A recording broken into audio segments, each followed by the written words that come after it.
ಪುನೀತ್ ಕೆರೆಹಳ್ಳಿ ಅವರನ್ನ ವಶಕ್ಕೆ ಪಡ್ಕೊಂಡಿದ್ದಾರೆ. ನನ್ನ ಬಂಧನಕ್ಕೆ ಪೊಲೀಸರ ಮೇಲೆ ಒತ್ತಡ ಇತ್ತು. ಹಿಂದೂ ಹೋರಾಟಗಾರ ಪುನೀತ್ ಕೆರೆಹಳ್ಳಿ ಆರೋಪ ಮಾಡಿದ್ದಾರೆ. ತಮ್ಮನ್ನ ವಶಕ್ಕೆ ಪಡೆದುಕೊಂಡ ಸಮಯದಲ್ಲಿ ಬಂಧಿಸಲು ನನ್ನನ್ನ ಬಂಧಿಸುವುದಕ್ಕೆ ಒತ್ತಡ ಹೇರಿದ್ರು ಪೊಲೀಸರ ಮೇಲೆ. ಎಡಪಂಥೀಯರನ್ನ ಸಮಾಧಾನ ಪಡಿಸಲು ಬಂಧನ ಮಾಡಿದ್ದಾರೆ. ಹಿಂದೂ ಹೋರಾಟಗಾರ ಪುನೀತ್ ಕೆರೆಹಳ್ಳಿ ಆಕ್ರೋಶವನ್ನು ಹೊರಹಾಕಿದ್ದಾರೆ. ನನ್ನ ಬಂಧನಕ್ಕೆ ಪೊಲೀಸರ ಮೇಲೆ ಒತ್ತಡ ಇತ್ತು, ಹೀಗಾಗಿ ಪೊಲೀಸರು ನನ್ನನ್ನ ವಶಕ್ಕೆ ಪಡ್ಕೊಂಡಿದ್ದಾರೆ. ಹಿಂದೂ ಹೋರಾಟಗಾರ ಪುನೀತ್ ಕೆರೆಹಳ್ಳಿ ಮುಂದುವರೆದು ಮಾತಾಡ್ತಾರೆ. ಎಡಪಂಥೀಯರನ್ನ ಸಮಾಧಾನ ಪಡಿಸೋದಕ್ಕೆ ನನ್ನನ್ನ ವಶಕ್ಕೆ ಪಡ್ಕೊಂಡ್ರು ಅಂತ ಹೇಳಿ ಪುನೀತ್ ಕೆರೆಹಳ್ಳಿ ಹೇಳಿದ್ದಾರೆ. ಮತ್ತೆ ನಮ್ಮ ಜೊತೆಲಿ ಚರಣ್ ನೇರ ಸಂಪರ್ಕದಲ್ಲಿ ಈ ಕುರಿತಾಗಿ ಹೆಚ್ಚಿನ ಮಾಹಿತಿ ಕೊಡ್ತಾರೆ. ಚರಣ್, ಪುನೀತ್ ಕೆರೆಹಳ್ಳಿ ಅವರ ಬಂಧನ ವಿಚಾರ ಸದ್ಯ ಅವರು ಮಾತಾಡಿದ್ರು ಏನು ಎತ್ತ ಅನ್ನೋದ್ರ ಬಗ್ಗೆ, ಮತ್ತೆ ಯಾಕೆ ಅವರ ಬಂಧನ ಆಗಿದ್ ಯಾಕೆ, ಏನ್ ಹೇಳ್ತಾರೆ, ಸದ್ಯಕ್ಕೆ ಅವರ ಬೆಂಬಲಿಗರೆಲ್ಲ ಏನ್ ಹೇಳ್ತಾರೆ? ಚರಣ್.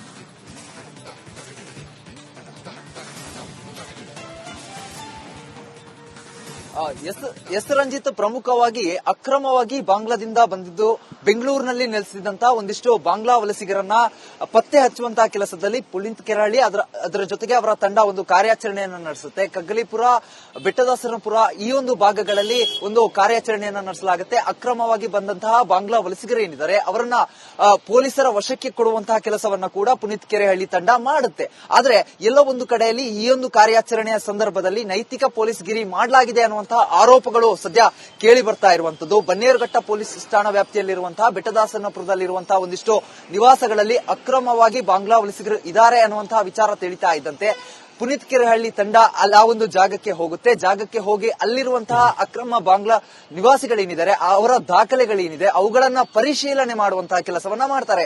ಅದನ್ನ ಒಂದು ತಮ್ಮ ಖಾಸಗಿ ಯೂಟ್ಯೂಬ್ ಚಾನೆಲ್ ಮೂಲಕ ಅದನ್ನ ಬಿಡುಗಡೆ ಕೂಡ ಮಾಡ್ತಾರೆ. ಅದರಿಂದಾಗಿ ಅಲ್ಲಿನ ಬಾಂಗ್ಲಾ ವಲಸಿಗಳೇನಿದ್ದಾರೆ ಅವರನ್ನ ಪೊಲೀಸರು ವಶಕ್ಕೆ ಪಡೆಯುವಂತಹ ಕೆಲಸವನ್ನ ಕೂಡ ಮಾಡ್ತಾರೆ. ಆದ್ರೆ ಒಂದು ಕಡೆಯಲ್ಲಿ ಬೆಟ್ಟದಾಸನಪುರದಲ್ಲಿ ಮಾಡಿದಂತಹ ಕಾರ್ಯಾಚರಣೆಗೆ ಇದೀಗ ಅಲ್ಲಿ ನೈತಿಕ ಪೊಲೀಸ್ ಗಿರಿಯನ್ನ ಮಾಡಲಾಗಿದೆ, ಅಲ್ಲಿ ಒಂದಿಷ್ಟು ಜನರನ್ನ ಹೆದರಿಸಲಾಗಿದೆ ಅನ್ನುವಂತಹ ಆರೋಪಗಳು ಕೂಡ ಕೇಳಿ ಬರ್ತಾ ಇರುವಂತದ್ದು. ಈ ಹಿನ್ನೆಲೆಯಲ್ಲಿ ಇದೀಗ ಪುನೀತ್ ಕೆರೆಹಳ್ಳಿಯನ್ನ ಬನ್ನೇರುಘಟ್ಟ ಪೊಲೀಸರು ವಶಕ್ಕೆ ಪಡೆದುಕೊಳ್ತಾ ಇದ್ದಾರೆ. ಮತ್ತೊಂದು ಕಡೆಯಲ್ಲಿ ಅವರ ಸಂಗಡಿಗರು ಏನಿದ್ದಾರೆ ಅವರು ಕೂಡ ಈ ಒಂದು ಠಾಣೆಯ ಮುಂಭಾಗದಲ್ಲಿ ಕಾಯ್ತಾ ಇರುವಂತದ್ದು. ಯಾವುದೇ ರೀತಿಯಾದಂತಹ ಸಂದೇಶವನ್ನ ರವಾನಿಸದೆ, ಯಾವುದೇ ರೀತಿಯಾದಂತಹ ಮೆಸೇಜ್ ಅನ್ನ ನೀಡದೆ, ಯಾವುದೇ ರೀತಿಯಾದಂತಹ ನೋಟಿಸ್ ಅನ್ನ ಕೂಡ ನೀಡದೆ ರಾತ್ರೋರಾತ್ರಿ ಬಂದು ವಶಕ್ಕೆ ಪಡೆಯಲಾಗಿದೆ ಅನ್ನುವಂತಹ ಆರೋಪವನ್ನ ಮುಖಂಡರುಗಳು ಮಾಡ್ತಾ ಇರುವಂತದ್ದು. ಇಂದು ಈ ಒಂದು ಜಾಗದಲ್ಲಿ ಪ್ರತಿಭಟನೆಯನ್ನ ಕೂಡ ಮಾಡೋದಕ್ಕೆ, ಹೋರಾಟವನ್ನ ಕೂಡ ನಡೆಸೋದಕ್ಕೆ ಸಿದ್ಧ ಆಗಿರುವಂತದ್ದು. ಅವರ ಬೆಂಬಲಿಗರನ್ನ ಮಾತನಾಡಿಸ್ತಾ ಹೋಗ್ತೀನಿ.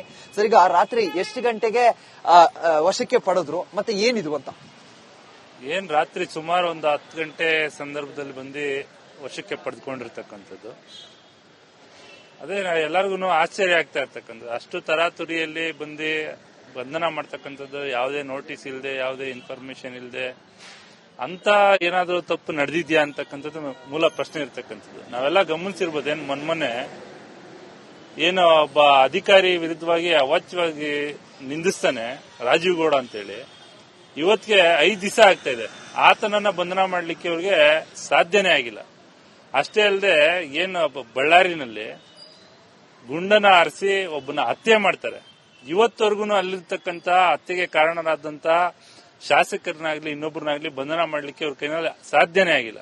ಈ ರೀತಿ ನೂರಾರು ಘಟನೆಗಳಿದೆ. ಆದ್ರೆ ಇವತ್ತೇನೋ ಇಡೀ ರಾಜ್ಯದಲ್ಲಿ ಬಾಂಗ್ಲಾದೇಶಿಗಳು ಏನು ಅಕ್ರಮವಾಗಿ ವಾಸ ಆಗಿದ್ದಾರೆ ಅವರನ್ನ ಓಡಿಸ್ತಕ್ಕಂಥದ್ದು, ನಮ್ಮ ರಾಷ್ಟ್ರವನ್ನ ಸ್ವಚ್ಛಗೊಳಿಸ್ತಕ್ಕಂಥ ನಿಟ್ಟಿನಲ್ಲಿ ಇವತ್ತೊಂದಷ್ಟು ದೇಶಭಕ್ತ ಕಾರ್ಯಕರ್ತರು ಒಂದಷ್ಟು ಕೆಲಸ ಮಾಡ್ತಾ ಇರ್ತಕ್ಕಂಥದ್ದು.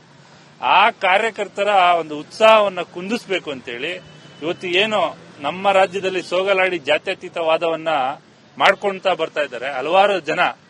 ಇದಿಷ್ಟು ಇಲ್ಲಿನ ಹಿಂದೂ ಮುಖಂಡರುಗಳು ಹೇಳ್ತಾ ಇರುವಂತದ್ದು. ಒಂದು ಕಡೆಯಲ್ಲಿ ಬಾಂಗ್ಲಾದೇಶಿಗರ ಮೇಲೆ ಮಾಡಿದಂತಹ ಕಾರ್ಯಾಚರಣೆಯ ಸಂದರ್ಭದಲ್ಲಿ ನೈತಿಕ ಪೊಲೀಸ್ ಗಿರಿಯನ್ನ ಮಾಡಲಾಗಿದೆ ಅನ್ನುವಂತಹ ಆರೋಪದ ಮೇಲೆ ವಶಕ್ಕೆ ಪಡೆದಿರುವಂತದ್ದು. ನಾವು ಪ್ರತಿಭಟನೆಯನ್ನ ನಡೆಸ್ತೀವಿ ಅಂತ ಹೇಳಿ ಕೂಡ ಇಲ್ಲಿನ ಬೆಂಬಲಿಗರು ಹೇಳ್ತಾ ಇರುವಂತದ್ದು. ರಂಜಿತ್, ಥ್ಯಾಂಕ್ ಯು ಚರಣ್, ನಿಮ್ಮೆಲ್ಲ ಮಾಹಿತಿಗಾಗಿ. ಪುನೀತ್ ಕೆರೆಹಳ್ಳಿ ಅವರನ್ನ ವಶಕ್ಕೆ ಪಡ್ಕೊಂಡಿದ್ದಾರೆ. ನನ್ನ ಬಂಧನಕ್ಕೆ ಪೊಲೀಸರ ಮೇಲೆ ಒತ್ತಡ ಇತ್ತು. ಹಿಂದೂ ಹೋರಾಟಗಾರ ಪುನೀತ್ ಕೆರೆಹಳ್ಳಿ ಆರೋಪ ಮಾಡಿದ್ದಾರೆ. ತಮ್ಮನ್ನ ವಶಕ್ಕೆ ಪಡೆದುಕೊಂಡ ಸಮಯದಲ್ಲಿ ಬಂಧಿಸಲು ನನ್ನನ್ನ ಬಂಧಿಸುವುದಕ್ಕೆ ಒತ್ತಡ ಹೇರಿದ್ರು ಪೊಲೀಸರ ಮೇಲೆ. ಎಡಪಂಥೀಯರನ್ನ ಸಮಾಧಾನ ಪಡಿಸಲು ಬಂಧನ ಮಾಡಿದ್ದಾರೆ. ಹಿಂದೂ ಹೋರಾಟಗಾರ ಪುನೀತ್ ಕೆರೆಹಳ್ಳಿ ಆಕ್ರೋಶವನ್ನು ಹೊರಹಾಕಿದ್ದಾರೆ. ನನ್ನ ಬಂಧನಕ್ಕೆ ಪೊಲೀಸರ ಮೇಲೆ ಒತ್ತಡ ಇತ್ತು. ಹೀಗಾಗಿ ಪೊಲೀಸರು ನನ್ನನ್ನ ವಶಕ್ಕೆ ಪಡ್ಕೊಂಡಿದ್ದಾರೆ. ಹಿಂದೂ ಹೋರಾಟಗಾರ ಪುನೀತ್ ಕೆರೆಹಳ್ಳಿ ಮುಂದುವರೆದು ಮಾತಾಡ್ತಾರೆ. ಎಡಪಂಥೀಯರನ್ನ ಸಮಾಧಾನ ಪಡಿಸೋದಕ್ಕೆ ನನ್ನನ್ನ ವಶಕ್ಕೆ ಪಡ್ಕೊಂಡ್ರು ಅಂತೇಳಿ ಪುನೀತ್ ಕೆರೆಹಳ್ಳಿ ಹೇಳಿದ್ದಾರೆ. ಮತ್ತೆ ನಮ್ಮ ಜೊತೆಲಿ ಚರಣ್ ನೇರ ಸಂಪರ್ಕದಲ್ಲಿ ಈ ಕುರಿತಾಗಿ ಹೆಚ್ಚಿನ ಮಾಹಿತಿ ಕೊಡ್ತಾರೆ. ಚರಣ್, ಪುನೀತ್ ಕೆರೆಹಳ್ಳಿ ಅವರ ಬಂಧನ ವಿಚಾರ ಸದ್ಯ ಅವರು ಮಾತಾಡಿದ್ರು ಏನು ಎತ್ತ ಅನ್ನೋದ್ರ ಬಗ್ಗೆ, ಮತ್ತೆ ಯಾಕೆ ಅವರ ಬಂಧನ ಆಗಿದ್ ಯಾಕೆ, ಏನ್ ಹೇಳ್ತಾರೆ, ಸದ್ಯಕ್ಕೆ ಅವರ ಬೆಂಬಲಿಗರೆಲ್ಲ ಏನ್ ಹೇಳ್ತಾರೆ? ಚರಣ್.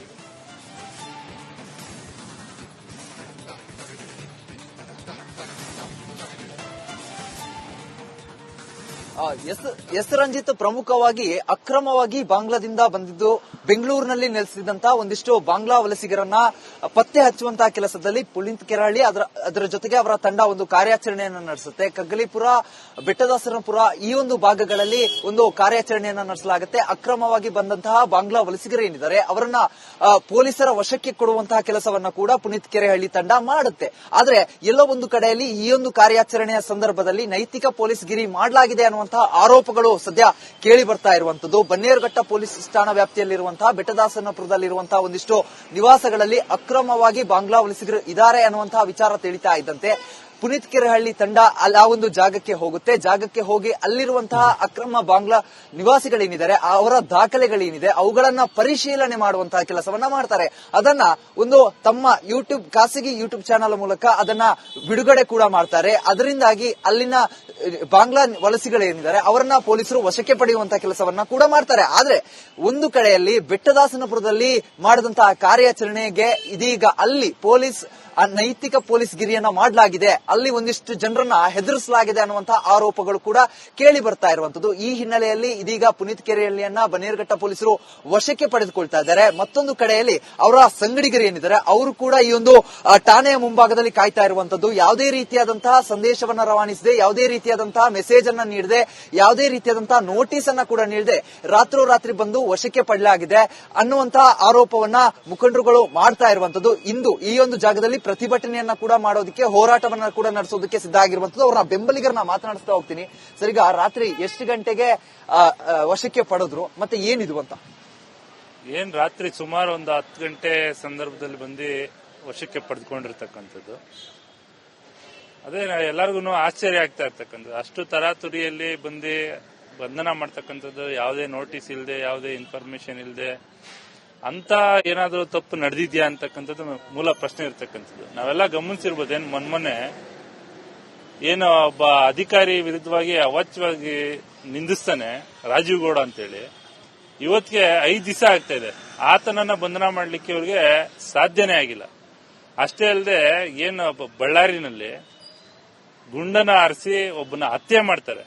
ಇವತ್ತವರೆಗೂ ಅಲ್ಲಿರ್ತಕ್ಕಂಥ ಹತ್ಯೆಗೆ ಕಾರಣರಾದಂತ ಶಾಸಕರನ್ನಾಗ್ಲಿ ಇನ್ನೊಬ್ಬರನ್ನಾಗ್ಲಿ ಬಂಧನ ಮಾಡ್ಲಿಕ್ಕೆ ಅವ್ರ ಕೈನಲ್ಲಿ ಸಾಧ್ಯನೇ ಆಗಿಲ್ಲ. ಈ ರೀತಿ ನೂರಾರು ಘಟನೆಗಳಿದೆ. ಆದ್ರೆ ಇವತ್ತೇನೋ ಇಡೀ ರಾಜ್ಯದಲ್ಲಿ ಬಾಂಗ್ಲಾದೇಶಿಗಳು ಏನು ಅಕ್ರಮವಾಗಿ ವಾಸ ಆಗಿದ್ದಾರೆ ಅವರನ್ನ ಓಡಿಸ್ತಕ್ಕಂಥದ್ದು, ನಮ್ಮ ರಾಷ್ಟ್ರವನ್ನ ಸ್ವಚ್ಛಗೊಳಿಸ್ತಕ್ಕಂಥ ನಿಟ್ಟಿನಲ್ಲಿ ಇವತ್ತೊಂದಷ್ಟು ದೇಶಭಕ್ತ ಕಾರ್ಯಕರ್ತರು ಒಂದಷ್ಟು ಕೆಲಸ ಮಾಡ್ತಾ ಇರ್ತಕ್ಕಂಥದ್ದು. ಆ ಕಾರ್ಯಕರ್ತರ ಒಂದು ಉತ್ಸಾಹವನ್ನ ಕುಂದಿಸಬೇಕು ಅಂತೇಳಿ ಇವತ್ತು ಏನು ನಮ್ಮ ರಾಜ್ಯದಲ್ಲಿ ಸೋಗಲಾಡಿ ಜಾತ್ಯತೀತವಾದವನ್ನ ಮಾಡ್ಕೊಂತಾ ಬರ್ತಾ ಇದ್ದಾರೆ ಹಲವಾರು ಜನ.